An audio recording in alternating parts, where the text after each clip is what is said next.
E você que ama idioma? Nós já falamos aqui no canal um pouco sobre a origem da língua coreana, mas hoje vamos falar mais sobre a língua escrita.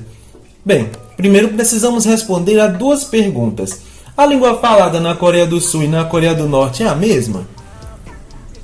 Os coreanos do Sul conseguem se comunicar com os coreanos do Norte sem problema? De acordo com o site Coreano Online, a resposta é sim e não. Sim, a língua é basicamente a mesma, a língua coreana. Os dois países estão divididos política e geograficamente, mas apesar disso eles ainda compartilham a mesma língua e o mesmo alfabeto. No entanto, assim como acontece com muitos países que de alguma forma eram agregados linguisticamente e se desagregaram, como é o caso de Brasil e Portugal, por exemplo, devido ao tempo decorrido, diferenças ideológicas, diferenças culturais e ainda outros motivos, algumas diferenças surgiram e se aprofundaram ao longo das décadas. Se você é brasileiro, sabe bem do que eu estou falando. Às vezes é tão difícil entender o português de Portugal. Sem falar que existem palavras e expressões que significam coisas bem diferentes. Mas vamos deixar esse assunto para um próximo vídeo. Falando do idioma coreano, devido ao tempo decorrido e às diferenças ideológicas, houveram algumas mudanças que surgiram e se aprofundaram ao longo das últimas décadas. E outras diferenças simplesmente são fruto de diferenças dialetais comuns, assim como acontece com o português nas regiões brasileiras. Então, assim como no Brasil, apesar das diferenças regionais, a língua é a mesma. Então pense dessa forma ao assistir o vídeo, tá bom? Lembrando também que uma língua, principalmente no que diz respeito à escrita e gramática, sempre é um assunto mais complexo. Então não temos a pretensão de ensinar coreano, apenas informar o básico, beleza? Dito isso, viaje com a gente em Como funciona o alfabeto coreano?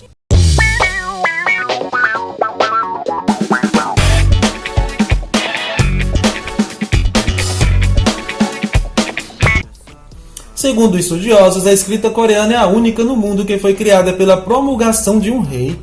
Até o século XV, a escrita chinesa era utilizada como oficial. Após esse período, o rei Sejong, desculpe a pronúncia, adotou um novo alfabeto e uma base de escrita que deu origem ao que hoje conhecemos como Hangul.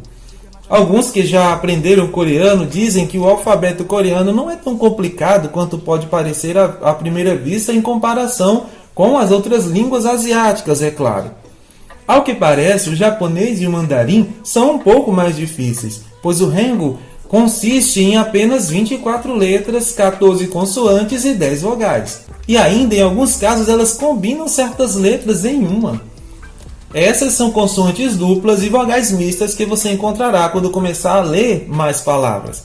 Mas não é por isso que sua cabeça vai explodir. As 14 consoantes são em ordem. As 10 vogais são em ordem.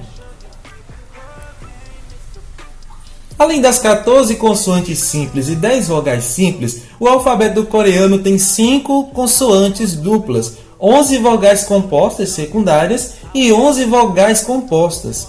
Calma, respira um pouco. Vamos continuar dando uma olhadinha. As 5 consoantes duplas em ordem são: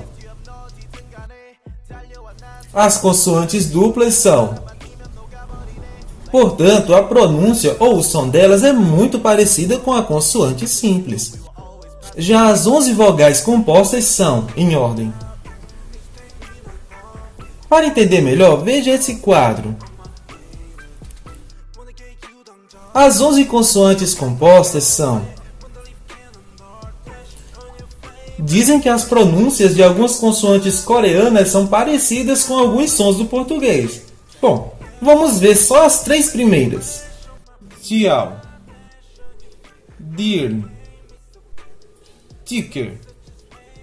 E aí, achou difícil? Achou parecido com o português? Alguns falantes e professores de coreano dizem que o mais recomendado é procurar por áudios e materiais para aprender e entender o coreano com os caracteres e pronúncias na própria língua, sem utilizar a representação em alfabeto latino, também conhecido como romanização, para que você não se confunda sobre qual é a pronúncia correta de determinada consoante ou vogal. Mas sabemos também que o que serve para uma pessoa talvez não sirva para outra. Então é muito importante seguir as dicas de quem entende bem de um assunto, mas também buscar sua melhor forma de aprendizado. Antes de começar a aprender a ler coreano, você pode achar que é uma tarefa enorme e impossível, mas tendo um objetivo em mente, determinação e disciplina na hora de estudar, assim como em outros idiomas, você pode ficar chocado com a rapidez com que poderá aprender. Vale a pena se dedicar para colocar em prática alguns conceitos básicos. Dessa forma vai ser muito mais fácil alcançar os próximos passos e aprender a ler, escrever e depois disso, quem sabe, até viajar e se virar lá na Coreia. Só antes de encerrar o vídeo, queremos fazer algumas correções. No vídeo A Origem da Língua Japonesa, dissemos que a roupa usada para a arte marcial também se chamava kimono. Na verdade, ela se chama dogi. Além disso, no vídeo sobre os 5 idiomas mais difíceis de aprender do mundo, citamos a Copa do Mundo de 2022 como 2023. É 2022 mesmo. Nele e no vídeo sobre a origem da língua árabe, aparece a bandeira da Turquia como se fosse um dos países que tem o idioma árabe como principal. Mas na verdade lá se fala turco, viu? Agradecemos aos comentários de todos. Para mais conteúdos como esse, se inscreve no canal, ativa o sininho e continua viajando pelas línguas com a gente.